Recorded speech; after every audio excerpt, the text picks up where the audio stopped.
Welcome to Woke Wars, everybody. Another episode. And thank you. Thank you for being here with us. We appreciate that.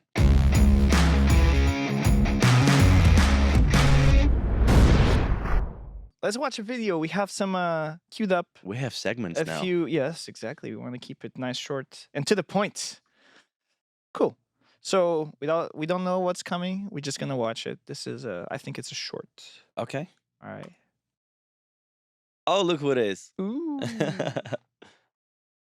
And then with my daughter, Michaela, I've started this Peterson Academy, and our plan, we want to drive the cost of a bachelor's degree down to $4,000. We've got 30 professors on board so far. I've been able to identify stellar lecturers from all over the world. They give 4 2-hour lectures on whatever they really want to teach about. The rule is we'll put an audience together for you in the studio. We want you to teach what you love at the edge of your ability. We'll offer that to as many people as we possibly can. We're pursuing accreditation. What we'll do is take 2 or 3 of those 8-hour lectures, bundle them together. That'll give you 1 university credit. And we've developed a good app that adds a social component to it so that people can discuss the lectures while they're watching them and, can make social contacts and maybe have meetup groups in different cities. And then we're going to set the grading system in stone. So the grade you'll get for this university will be your performance. So there'll be no grade inflation. We're hoping that a degree from this university will indicate to employers a true level of competence. We're going to roll that out, we hope, in November. And then with my daughter, Michaela, I've started this Peterson. Okay. Cool. Jordan Peterson Academy for the gifted. Peterson Academy. I think, wow, that's interesting, especially coming from someone with his background. He's been in education his whole life. Apparently, he's been a professor at Harvard and Toronto University, and he's been involved in that realm pretty much his whole life. So, and apparently his classes were really, really successful and popular when he was a teacher. Before all the controversies, and he became this figure that he is nowadays. But I really like his content. Jordan Peterson, he opened my mind to a lot of different subjects, and he really helped me in a lot of ways to understand a lot of issues that are happening in society nowadays. So, I don't know. I think that's interesting. But what's the point? Well, I think there's a few things that we can point out. The fact that I saw a price point, which I thought it was interesting. Yes, that was like interesting. $4,000, which is, for most standards, especially the American standard, a big, it's very contrast to what actually happens here, but not everywhere across the world. I can go to college in my home country of Portugal, go to public school and not pay even something close to that for 4 years or 5 years of studies. Right. So that's not really that's a good thing for the market here in America, but not necessarily translate worldwide. It might actually still be very expensive for people to go to this private university. Then there's the aspect of what's going to be taught. It wasn't really shown, but I guess from watching it, there is an attempt to, demonstrate certain degree and a certain level of competence in which field I don't really know, but that's up for the course makers to establish that. Right. And a potential accreditation. Like, it is cynic in me, this is also another business. It is another business. This is a business model. It might have its own set of goals, but it's going to be financially profitable.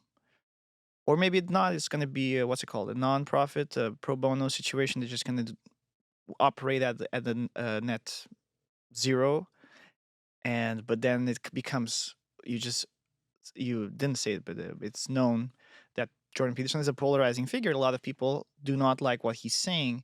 So what he is actually creating for some people, I think a lot of people don't understand what he's saying. well, that's a valid argument. That's a valid argument. But if you're one of those people and you think that he is a bad influence, what would you say if they're about to build an accredited university for like-minded thinkers, right? How can that sort of affect people if in many situations you've mentioned here on the podcast, and people out in the real world keep mentioning things like the how colleges and universities are very left leaning thinking, and we're getting to these extremes. So what's the Yeah. difference? What are they trying to do? Just trying to offer the opposite voice? Is that also dangerous? It's kind of like two extremes trying to find a middle ground. What consequences could come of that? you know Maybe offering a segment of instruction and education that doesn't have an ideology as its basic point of view, like something that is more competence driven, and doesn't really intend uh to install a social point of view in people's minds. um Something that is more, pragmatic in that sense. I don't know. D- like he said, the grades are going to be based in competence. You're gonna you Opposed to what? What are grades based on I don't know. as of I today? didn't really understand what he said. No grades inflation. What does that mean? It might mean like what I think what he's trying to say is that there's going to be a very accurate way to measure. Seem- Because if you go to two different schools, you might get two different grading systems, right. and you might be.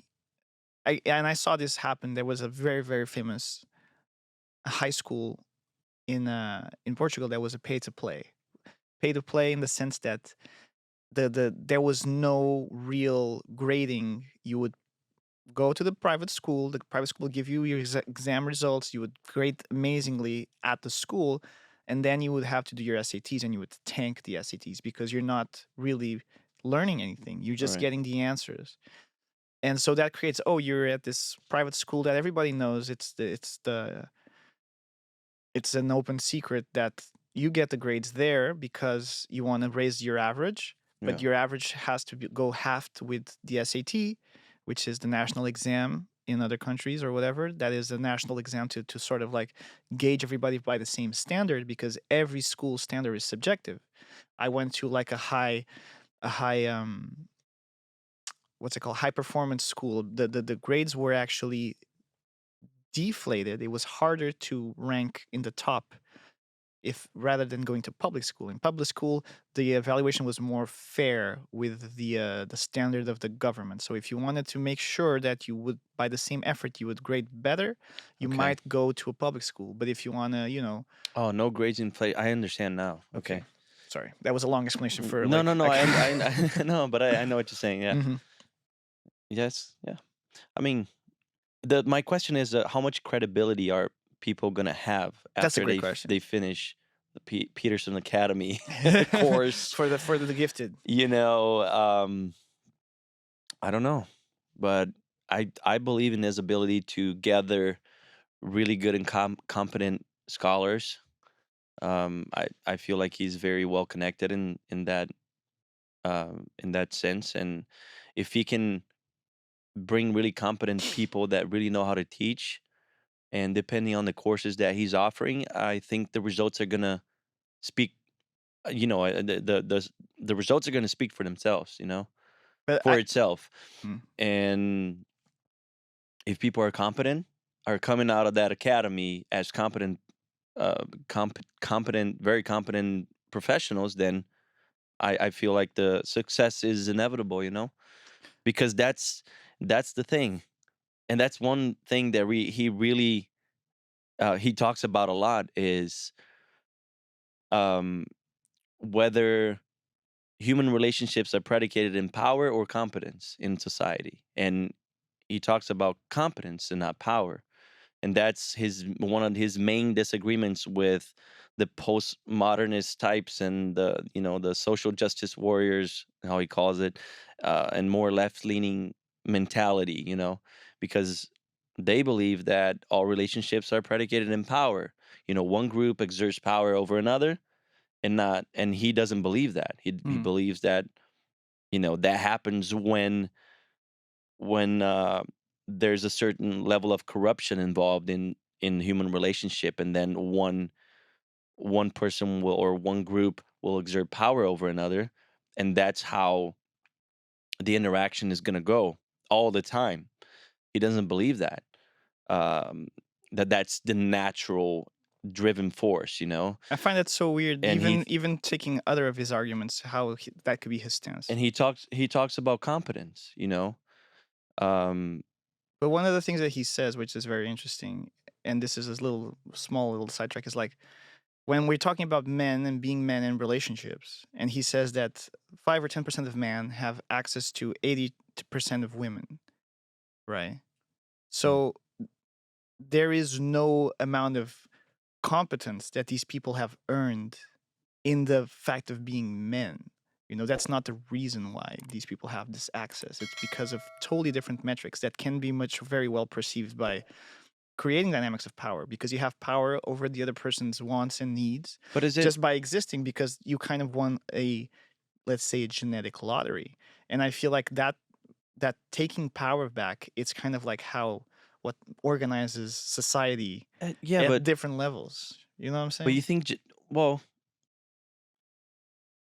but do you think the level of competence that someone will have is based on just like genetic privilege? That person was born like It's that? not competence. It's about Oh, inherent oh, oh, it power. is. You Inherent mean power. when women? Okay, so let's say maybe I misunderstood what you your example, Yeah. but you're saying that only 5% of men have access to 80% of the women, right? Yeah. Like you can see those things like in And places why? like Why? Tinder. But we need to understand why.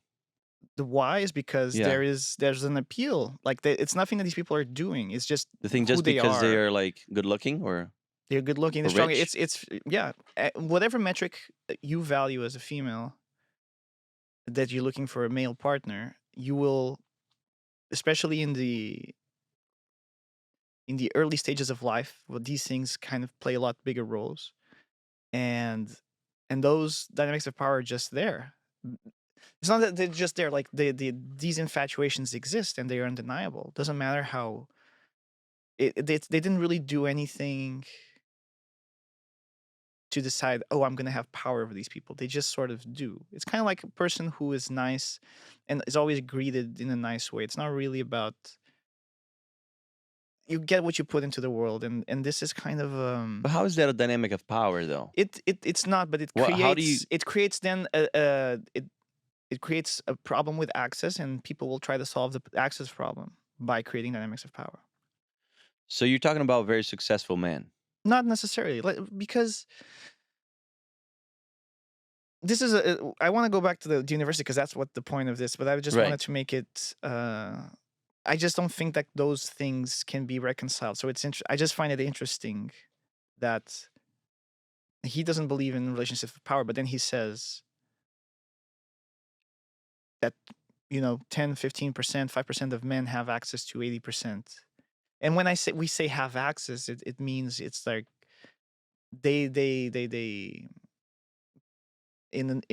potentially good fits or good mates, at least for a first engagement. And most other men will probably not create this kind of reaction in most women. Therefore, they have to find other ways to go about and try to Right. There's attract the certain. female. There's yeah. But going back to the university, I think that's. Do you want to say anything more about the university?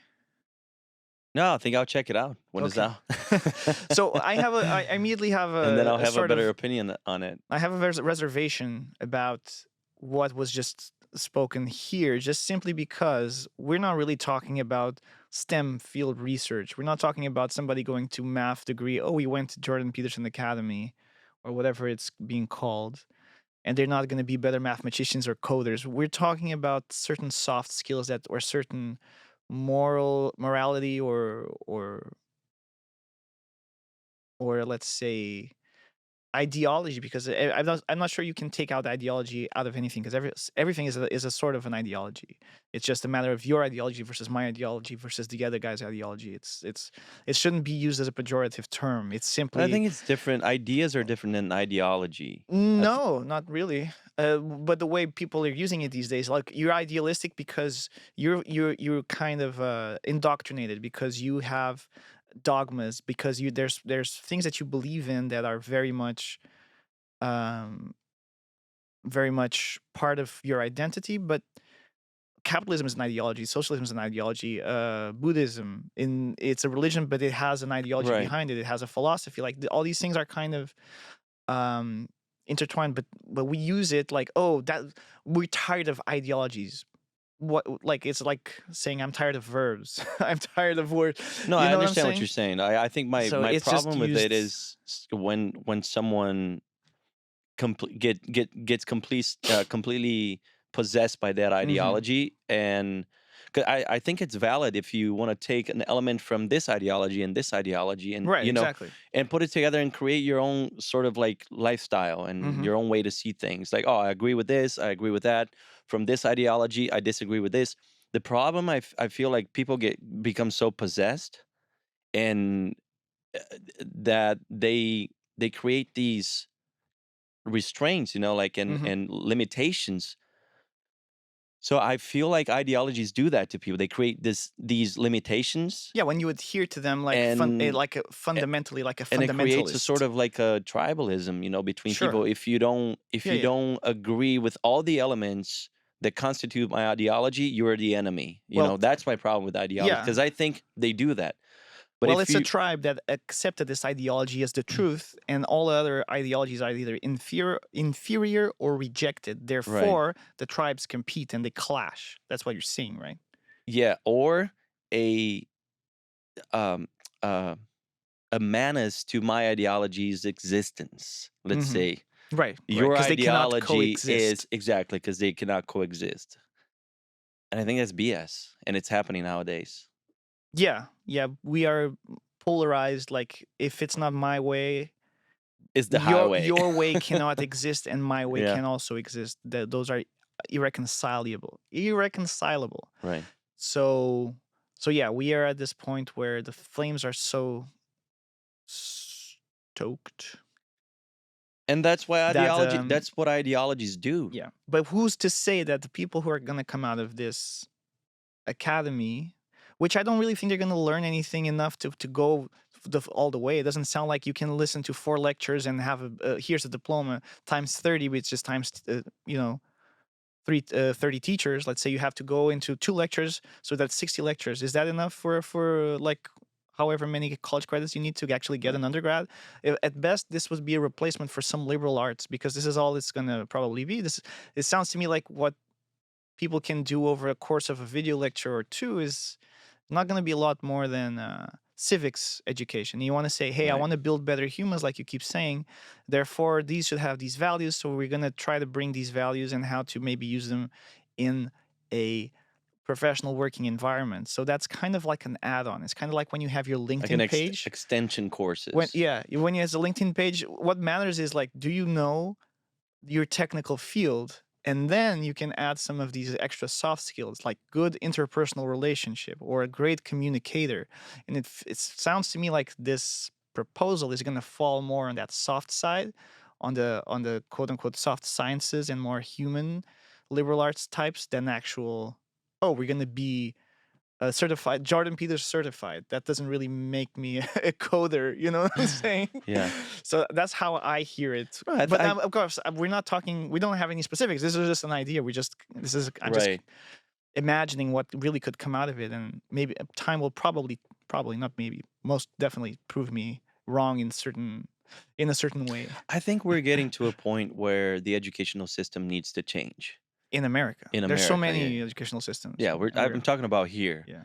And I think it's positive that he's offering perhaps what could potentially be something alternative to what we have now. available to us now. But that's an Because add-on. This is not more than you're not going to I come out don't. I with a mean, law. I don't. How I can mean, you come out with a law degree from a place like this? I don't know. I don't know. I don't know what kind of infrastructure and structure in general he's building. I don't know. Maybe he's gonna build a full-on university, you know, with all the elements necessary for someone to get out of it ready for the market. I don't know, because in a way, depending on what course you're taking and what profession you're following, um, a lot of universities are like that. Like it kind of gives you a base. It makes you kind of ready for the market, but you really only learn after you go into and you dive into it and you start learning empirically by doing it.